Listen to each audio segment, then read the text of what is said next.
Një Amerikan i qetë, mban titullin një libër i autorit dhe gazetarit Graham Greene.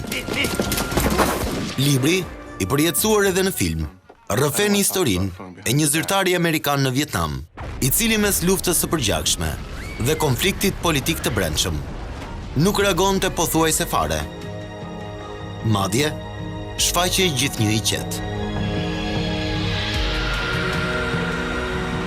Mbi këtë titull, është bazuar edhe dokumentari për bilancin 3 vjeçar të Donald Lu, por, në dallim nga personazhi i Greene, ambasadori ynë u largua i shqetësuar nga Shqipëria.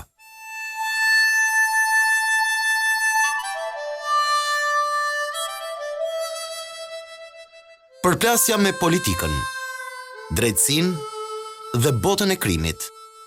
Ambasadori që theu rregullat e komunikimit diplomatik. Hajde burg! Hajde burg! Diplomati amerikan që u investua personalisht për reformën në drejtësi, por me një bilanc jo pozitiv në karrierën e tij. Deri sot s'kem pas as peshka, as sinjal, as gafore, gjës. Por gjë deti, më vjen keq për ambasadorin, por realiteti është ky.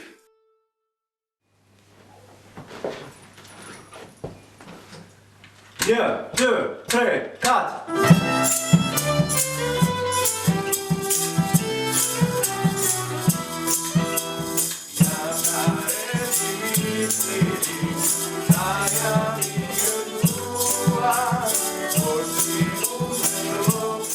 Ky që shihni është Donald Lu, i cili po feston vitin e ri bashkë me stafin e ambasadës amerikane.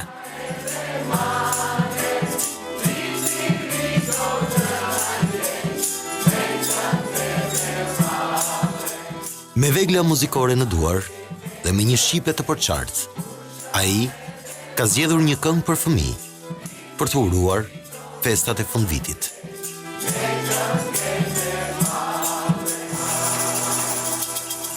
Por, qëndrimi i tij 3 vjeçar në Shqipëri nuk ka qenë kaq i gëzueshëm për ambasadorin Lu.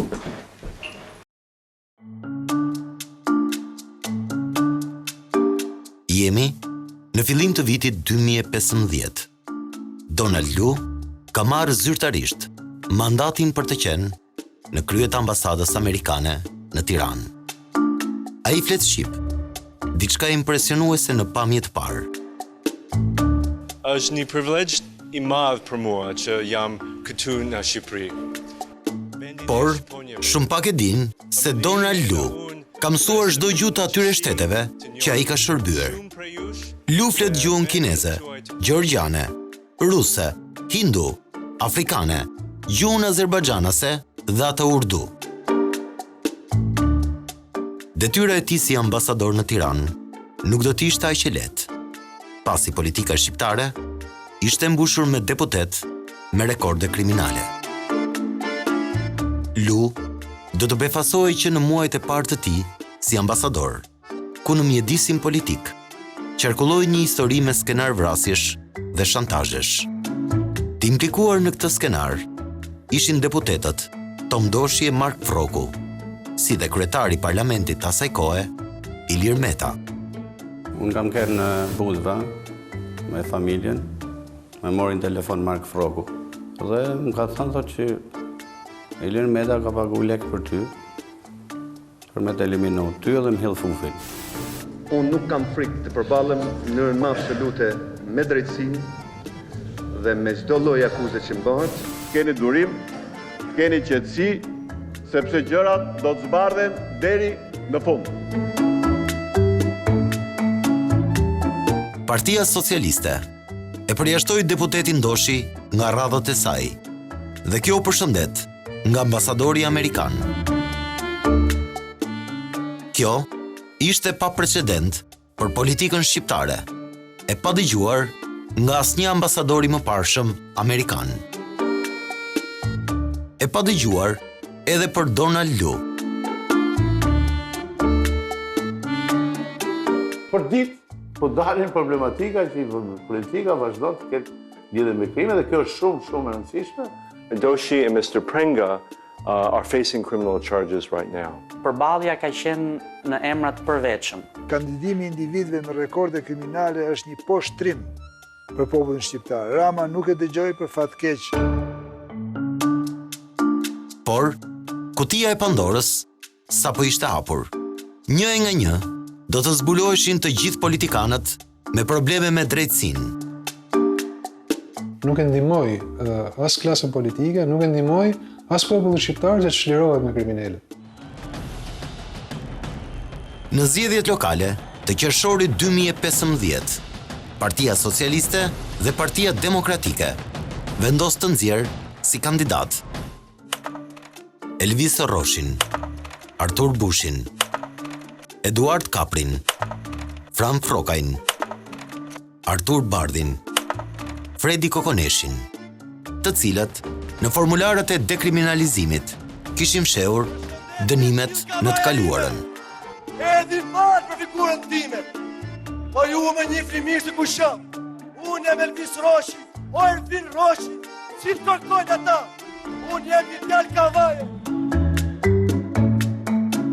Pikërisht këtu, Ambasadori Amerikan do të drejtojë të rinjve për të rrëzuar këtë sistem të inkriminuar politik. Ju keni fuqinë të refuzoni politikanë kriminal, vlerën e votës, retorikën e inatosur politike, por ju e keni këtë fuqi vetëm nëse votoni. Me kush po i trembët askush? Mesazhet e Donald Lu nuk trembën as Edi Ramën, as Lulzim Bashën, as Sali Berishën dhe as Ilir Metën, të cilët vendosën t'i dërgojnë popullit në 21 qershor 2015 ata kandidat për kryetar bashkie me të kaluar problematike. Kemi identifikuar disa emra personash me histori të mundshme kriminale dhe jemi duke i diskutuar rastet e tyre me udhëheqësit politik.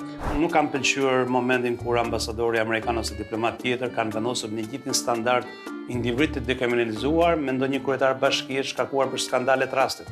Nuk janë ata peshqit e mëdhej, individet e kriminalizuar kanë qenë peshqit e mëdhej. Përgjegjësinë për të mos pranuar para për votin e tyre dhe për të mos votuar kriminal.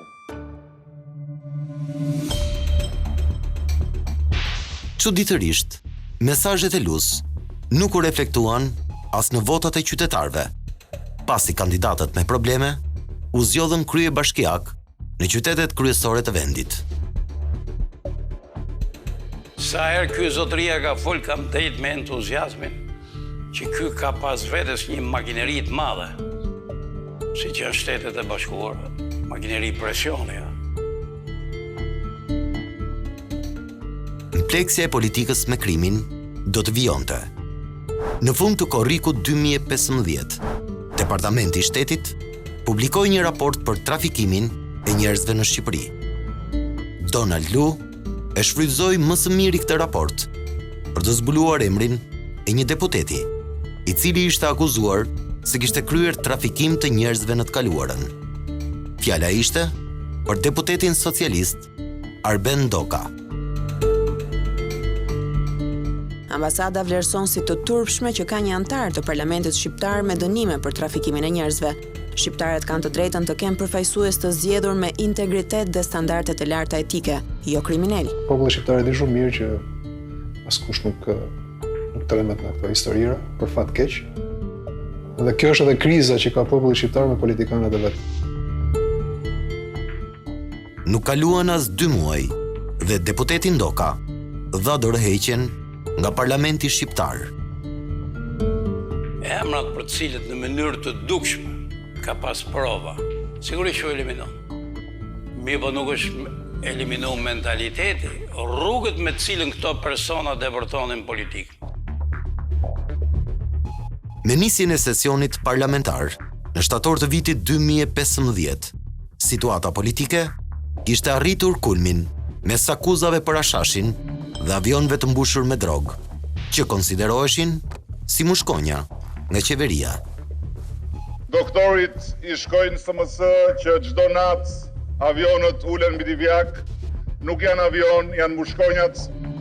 Se u kalue nga mushkonjat aeroporteve, tek aeroporte për trafiqe kriminale, qoftë kanabis, qoftë kokain, qoftë armë.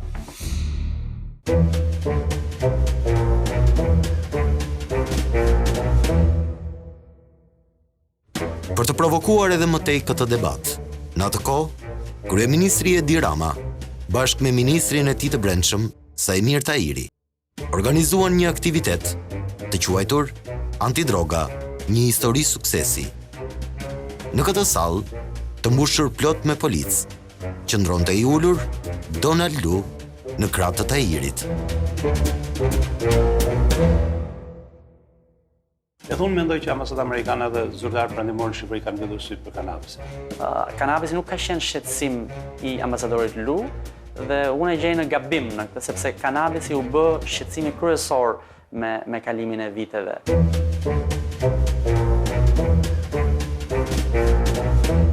Ambasadori Amerikan po përdorej si mburoj politike për t'i treguar shqiptarëve se drogën e shikon vetëm opozita dhe jo bota.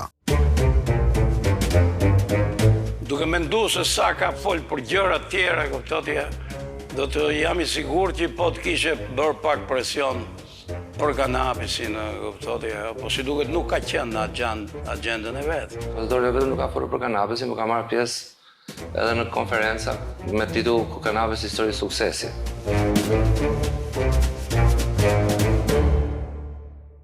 Lu i qëndroi besnik kësaj linje të qeverisë, duke mos folur as për kanabisin, as për avionët me hashash, as për trafikun e drogës, por për korrupsionin. Lufta kundër krimit të organizuar dhe korrupsionit duhet të ngrihet mbi sheret e partive politike. Nuk foli asnjë fjalë. Dhe nuk është detyra e tij ndoshta të flasim, ose pse duhet flasi xhonë. Por puna është që të ky ambasador specifikisht që s'kishte lënë gjë pa thënë, pa gjë pa thënë në shpinë tokës, nuk kishte lënë për të gjë nuk foli. Një pikë pyetje shumë e madhe. Beteja për korrupsionin po sfumonte problemin real, me të cilën po përballej vendi, kanabizimin. Lu merrte pjesë në shumë konferenca me aktorët politik, por kur nuk do të denonconte parcelat me hashash të zbuluar edhe fare pranë Tiranës. Retorika e ambasadorit Amerikan do të ishte korrupsioni politik. Të nderuar kryebashkiak, nëse keni ardhur këtu me Mercedes, BMW ose Audi të zi, duhet të mendoni nëse kjo është mënyra që votuesit tuaj duan që ju t'i përdorni parat e tyre.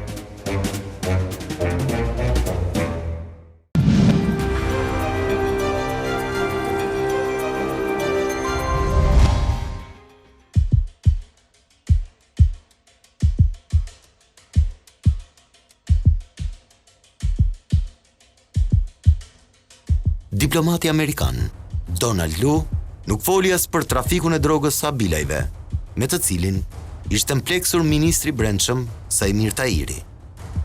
Ndryshe nga sjellja me deputet të tjerë, ku ambasadori Amerikan u kishte lakuar emrin, në rastin e Tahirit, ai heshti.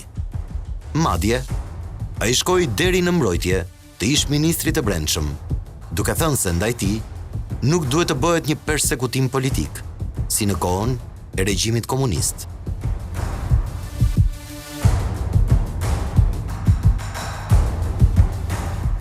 Ajo që dini është se në komunizëm Shqipëria kishte problemin e turpshëm të udhëheqësve komunist që dërgonin njerëz të pafajshëm në burgjet më të tmerrshme. Nuk do të ishte e përshtatshme për mua të them nëse Sajmir Tahiri është fajtor apo i pafajshëm. Lu u kthye në mburoj politike edhe për ministrin e ri të brendshëm, Fatmir Xhafaj, vllai të cilit po kryen një dënim në Itali për trafik droge. Nëpërmjet gjesteve diplomatike, Lu po shëtiste me makinë me xhafajn, për të treguar se ai kishte mbështetjen e plot të ambasadorit Amerikan.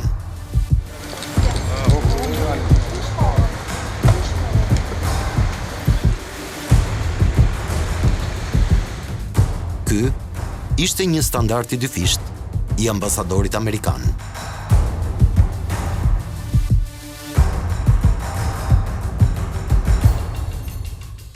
Teksa shumë qytetar dënohen për gramatura të vogla kanabisi, vriten në komisariatet e policisë dhe arrestohen padrejtësisht. Diplomati amerikan ka mbajtur një pozicion indiferent për këto raste. Shfaqja e tij në kratët e Airit dhe xhafajt lar një shije jo të mirë tek opinioni publik.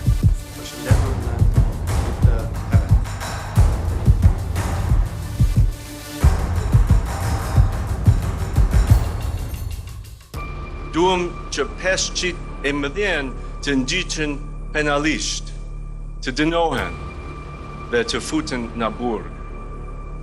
Ku do të ishte sukses?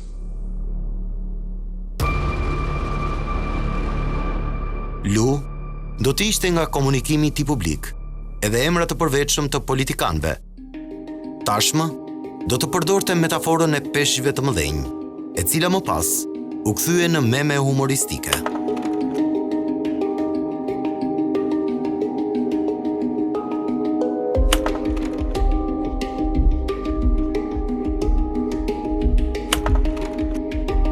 Tu dole fjale e urtë popullore, peshku në detet i ganim zjarë. Në gjuhën shqipe ju thoni, peshku i madh e ha të voglin. Për një herë të vetme në Shqipëri, dhe të ham peshkun i madh.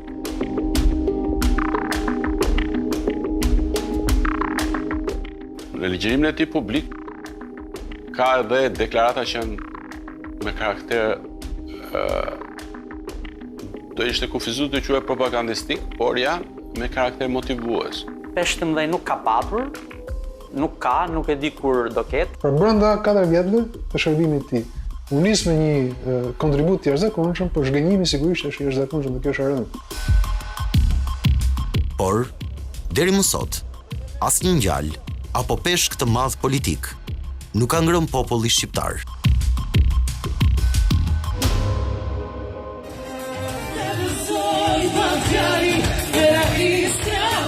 Madje, pak javë para largimit nga Shqipëria, Lu hodhi valle me disa prej politikanëve të etiketuar fort si peshq të mëdhenj.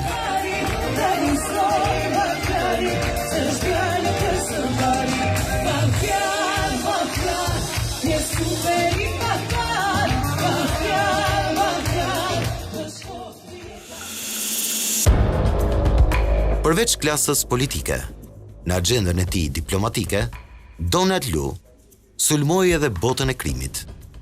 Ai foli për Emiliano Shullazin, Klement Balilin, Lulzim Berishën, Arben Frokun dhe shumë të tjerë.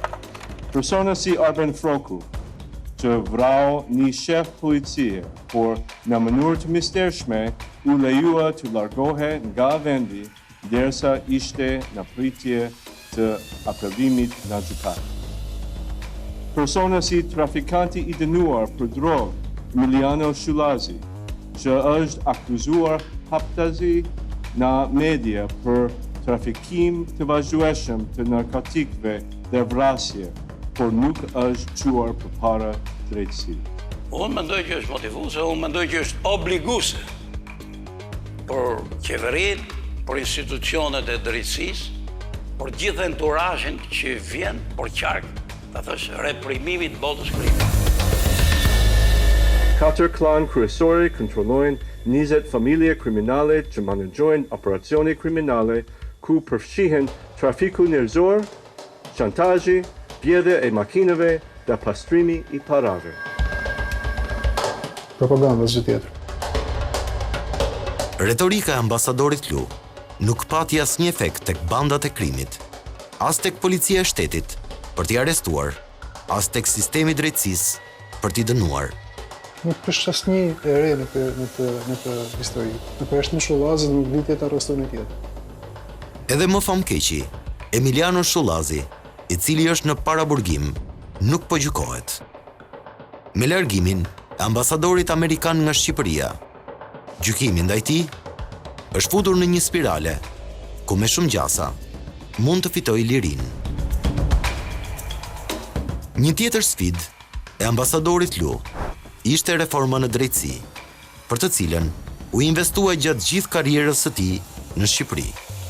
Në konceptin e tij, një sistem drejtësie i ndershëm do të dënonte politikanët e korruptuar dhe kriminalët e liruar.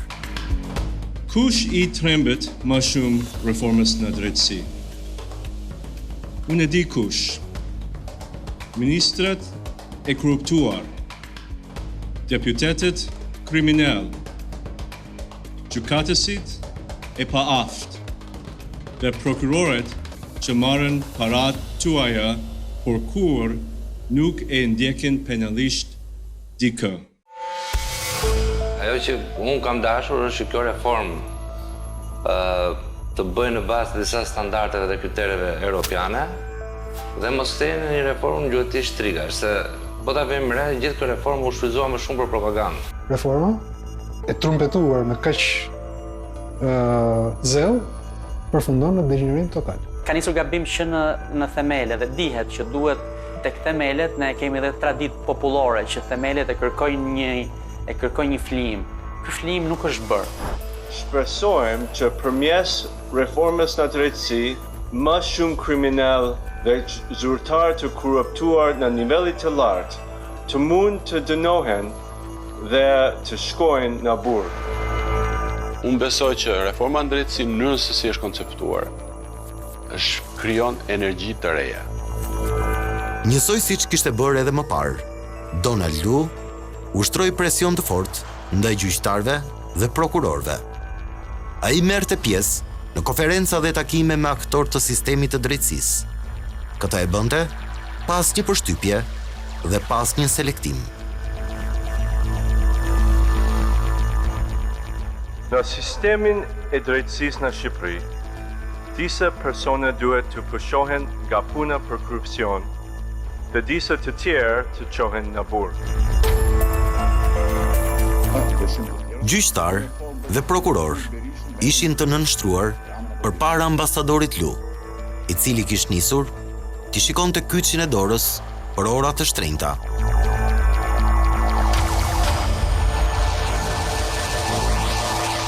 Nëse ulni kokën dhe shihni kyçin e dorës dhe mbani një orë që kushton më shumë se makina ime, ka të ngjarë të jeni një gjyqtar i korruptuar. Shumë shpejt, këta gjyqtar do të ndëronin garderob dhe makinat do t'i parkonin në shtëpi. Hakun po marrin kriminalët dhe gjyqtarëve në ora të shtrejta. Jo luje. Një lloj metafore që të kërkonte shifte për gjyqtarë dhe prokurorë që kanë punuar vetëm për të dhënë para, duke bërë pazare me ligj. Gjykatësit janë po aq korruptuar sa që është sistemi politik.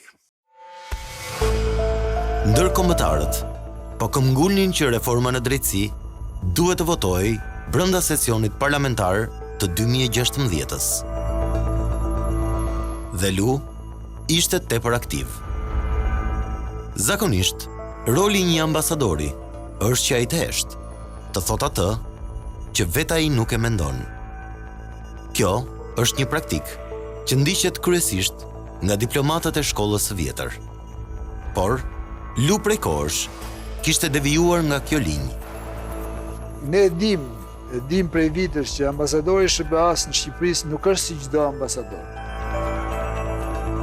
Ai kishte zhveshur kostumin e diplomatit, pasi e dinte se qortimet e tij të shpeshta do të trazonin shumë politikan në Shqipëri.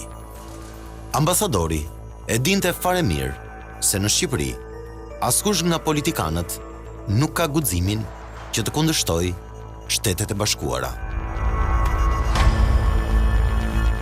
Lu e ka kuptuar që vendosja e gishtit mbi personat veçantë është një metodë që funksionon në Shqipëri.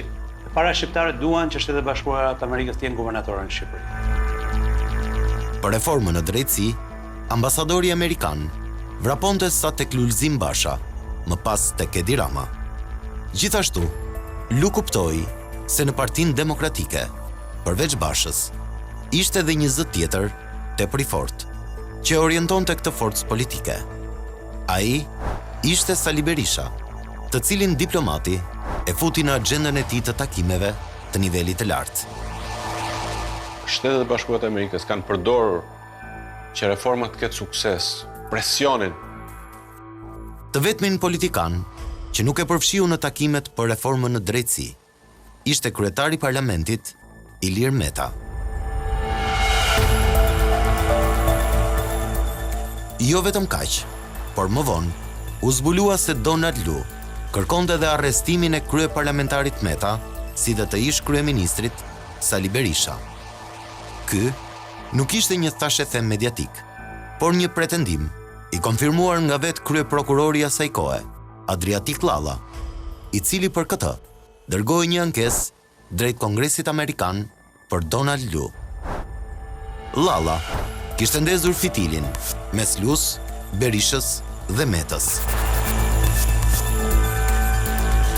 Shqiptarët e duan reformën drejtësi, po duan një reformë drejtësi që zgjidhë vetë çështjen e pronave, jo thjesht një reformë e cila fut një ose dy politikanë në burg dhe u zgjidhen hallet e Shqipërisë. Nëse reforma drejtësi nuk do janë hap vetin politik, do ketë pa vlerë për qytetarët. Se gjithë pushteti në Shqipëri është përqendruar te politika, pavarësisht se flasim emisionet pavarur etj.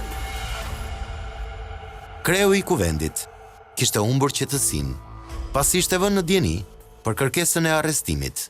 Në dalje publike, Meta krijoi alibin se ishte i gatshëm të vetë flijojë me burg nëse reforma në drejtësi që do të votojë në parlament kishte këtë qëllim. Se kjo reformë bëhet për fut burg Berishën, Metën e futi unë, Ramën apo tjetër. E bëj unë burgun për gjithë politikanë shqiptarë, absolutisht. Dhe ku kënë dëshirë edhe partnerët tanë. Në Washington, apo në Alaska, apo në Bruxelles.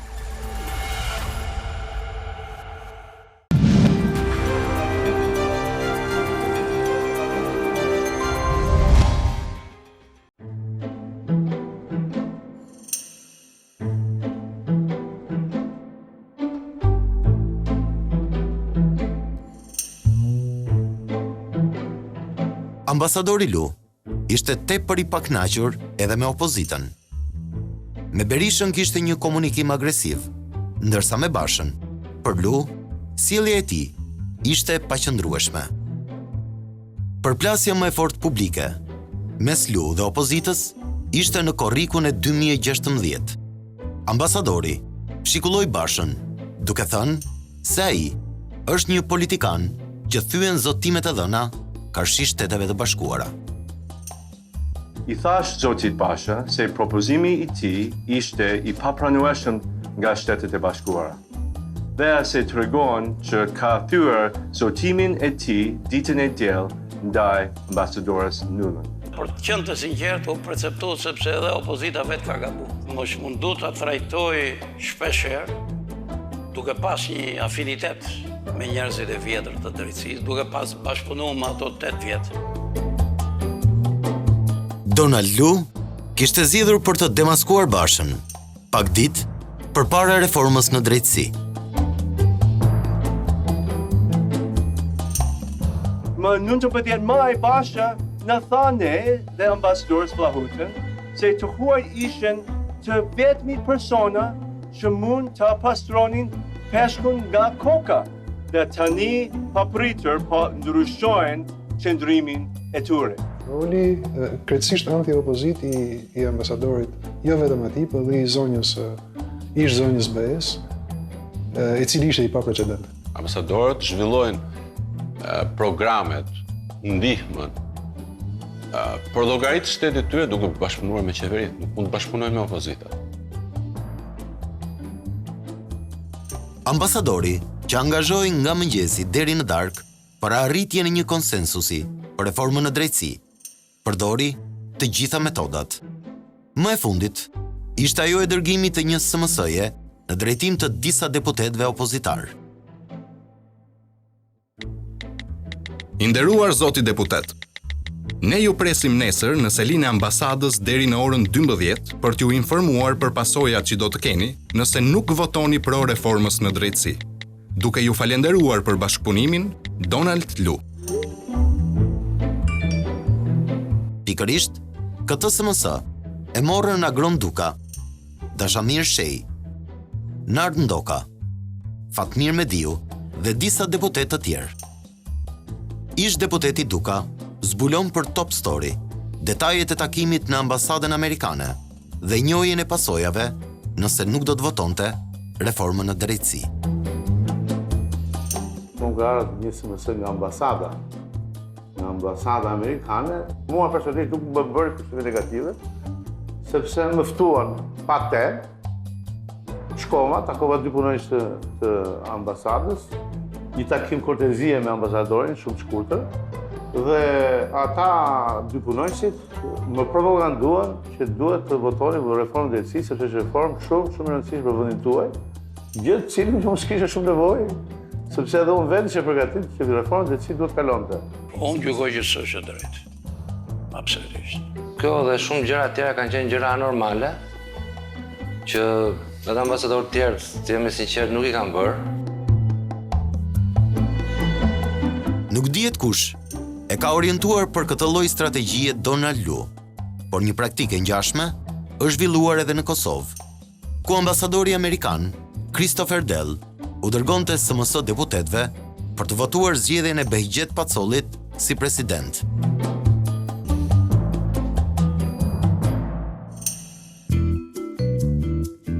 Dhe nëpërmjet presionit, Donald Lu arriti të bind 140 deputetët që të votojnë një nga një reformën në drejtësi. Për ironi, në mesin e deputetëve që votuan, ishte Armando Prenga, e akuzuar për përfshirje në ngjarje kriminale. Amerikanët e kanë dashur reformën më shumë se, patjetër më shumë se kryeministri Rama dhe po deshe më shumë se gjitha palët politike. Ambasadori Amerikan po fitonte popularitet. Madje disa qytetarë shqiptar i thurrën një këngë për rolin e tij në reformën në drejtësi. Na ka zgjynjër politika, gjerë në kockëna, vajti thika. Na zgjynjër politika, gjerë në kockëna, vajti thika. Gjerë në kockëna, vajti thika. Votimi i reformës në drejtësi shkriu akujt mes Ilir Metës dhe Donald Lu. Nga armiq u bën miq. Kërkesat për burgu u harruan dhe mes tyre nisi afrimiteti. Pamjet e filmuara gjatë një aktiviteti duke shkëmbyer pusulla tregojnë se të dy kishin hedhur pas krave çdo gjë.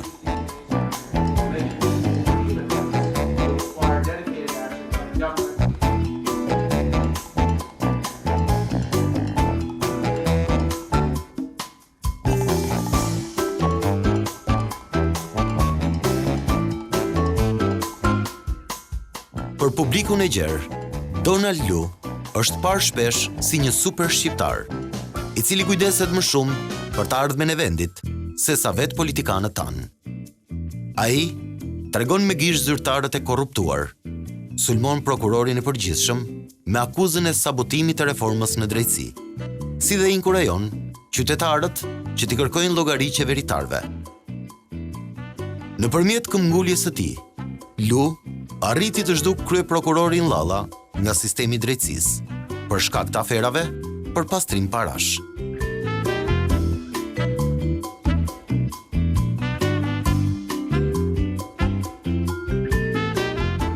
Në fakt, ky kryeprokuror, me thënë të drejtën, nuk është se mbajti një qëndrim të njeriu shteti.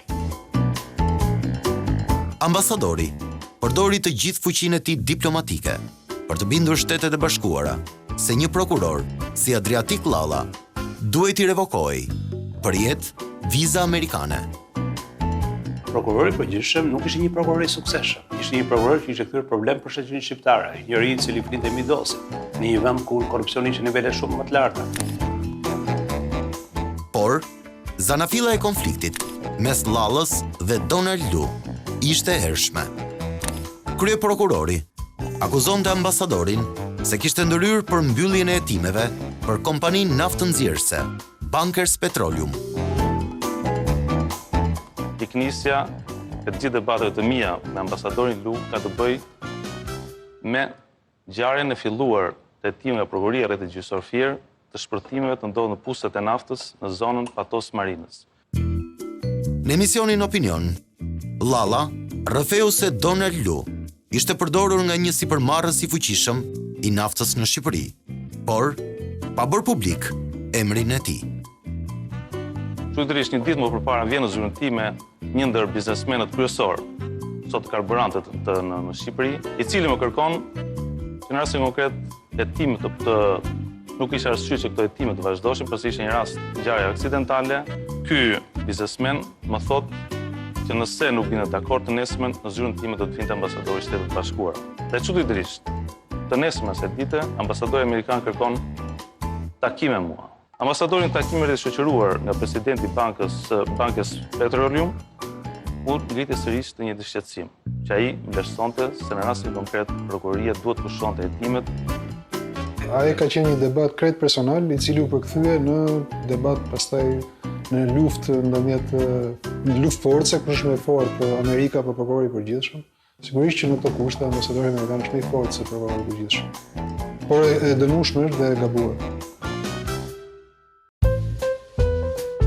Ambasadori kurrë nuk zgjodhi metodën e hedhjes së mesazheve për veshët e Lallës apo ndonjë politikani, që ata ta kuptonin dhe populli jo, njësoj siç ka ndodhur më përpara.